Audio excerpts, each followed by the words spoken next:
Bonjour, tout d'abord l'énoncé de cet exercice. Le plan est muni d'un repère orthonormé, OIJ. On considère les points A, B, C, D, E et F. Leurs coordonnées sont données. Première question, les droites CA et CB sont-elles perpendiculaires? Deuxième question, le triangle FDE est-il rectangle en E? Même si cela n'est pas demandé dans la consigne de façon explicite, il est recommandé de faire un dessin. Ce dessin peut vous permettre d'émettre des conjectures. Il semble que les droites CA et CB soient perpendiculaires, mais il va falloir le prouver. D'après votre dessin, il semble que le triangle FDE soit rectangle en E, mais il va falloir le vérifier. Une conjecture est confirmée ou infirmée. Question A. Les droites CA et CB sont-elles perpendiculaires? Répondre à cette question revient en fait à répondre à la question suivante.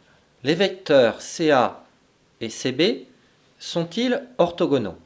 En effet, définition. Deux vecteurs AB et CD sont orthogonaux si et seulement si soit l'un des deux vecteurs est le vecteur nul, soit les droites AB et CD sont perpendiculaires. Mais répondre à la question les vecteurs CA et CB sont-ils orthogonaux revient finalement à se poser la question de savoir si le produit scalaire du vecteur CA par le vecteur CB est nul. En effet, propriété. Deux vecteurs sont orthogonaux si et seulement si leur produit scalaire est nul. Si le produit scalaire du vecteur CA par le vecteur CB est nul, alors les deux vecteurs CA et CB seront orthogonaux et ainsi les droites CA et CB seront perpendiculaires.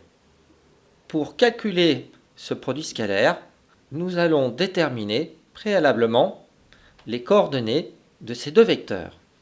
Les coordonnées du vecteur CA sont déterminées de la façon suivante. L'abscisse du vecteur CA est donnée par l'abscisse de A moins l'abscisse de C. L'ordonnée du vecteur CA est déterminée par le calcul suivant, l'ordonnée A moins l'ordonnée du point C, c'est-à-dire extrémité moins origine. Nous connaissons les coordonnées des points A et C. Nous pouvons en déduire que les coordonnées du vecteur CA sont 1 en abscisse moins 2 en ordonnée. De la même manière, vous déterminez par le calcul les coordonnées du vecteur CB. 4 en abscisse, 2 en ordonnée. Comment calcule-t-on le produit scalaire de deux vecteurs dans un repère orthonormé? Quand le plan est muni d'un repère orthonormé et que vous avez deux vecteurs U et V de coordonnées respectives x, y pour U, x', y' pour V, le produit scalaire de U par V est le nombre réel défini par x facteur de x' plus y facteur de y'. Ainsi, le produit scalaire du vecteur CA par le vecteur CB est égal à l'abscisse du vecteur CA fois l'abscisse du vecteur CB plus l'ordonnée du vecteur CA fois l'ordonnée du vecteur CB. Le produit scalaire du vecteur CA par le vecteur CB est bien nul. Donc, les vecteurs CA et CB sont orthogonaux. Et donc, les droites CA et CB sont perpendiculaires. En regardant le dessin, nous avions conjecturé que les droites CA et CB étaient éventuellement perpendiculaires. Cette conjecture a bien été vérifiée.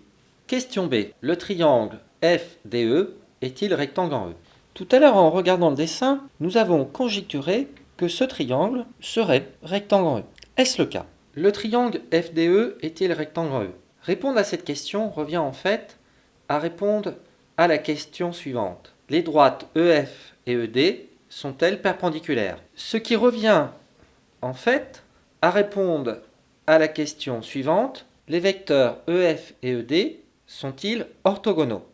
Et finalement, répondre à cette question revient en fait à se poser la question de savoir si le produit scalaire du vecteur EF par le vecteur ED est nul.